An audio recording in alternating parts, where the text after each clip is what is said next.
Hi guys! So, ngayon, ang dinner namin ay sausage, pepper and onion sausage. Tapos, gumawa ako ng broccoli na may garlic and olive oil. Simple lang siya. Tapos, mamaya lalagyan ko siya ng spaghetti na pasta. Tapos, mayroon ka ng gulay, mayroon ka ng soup.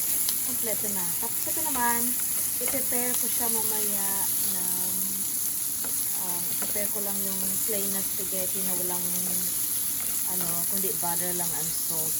Katabi lang nito para lang may partner siya. Or patatas pwede rin. So, yun lang. Yun ang aming dinner ngayon, guys.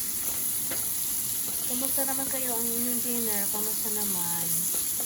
Anong niluto niyo today? Ito lang niluto ko today. Kanina, lang ako kanina, nawala ako ng ramen. Tapos, nag-toast lang ng bread para partner niya. Yeah, nice na. Tapos, lately, wala akong ganang kumain, kaya sana pumayat. Pero, wag naman sanang, alam mo yun, something na going on in my body. Kasi bihira akong mawala ng gana kumain. So, pero okay sana kung bumaba yung aking weight. Diba? So, anyway. Yun lang, guys. Ito lang ang aming dinner. So, bon appetit tayo mamaya. Hindi ko na i-video mamaya. Pero, ito lang i-video ko. Simple lang siya. Salt and pepper. Tapos, sausage, Italian sausage. Sausage.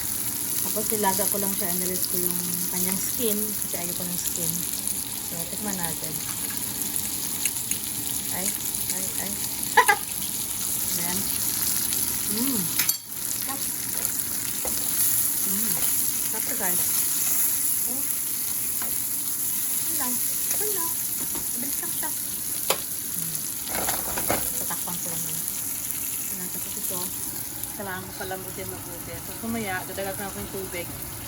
Lalagyan ko ng spaghetti na pasta. Tapos, alam mo, surprisingly masarap. Masarap siya. Akala ko hindi masarap kasi gumawa ko dati sa alaga ko na trabaho. Kinaluto niya ako ng ganyan. Sabi ko, ano kayong mahin ko?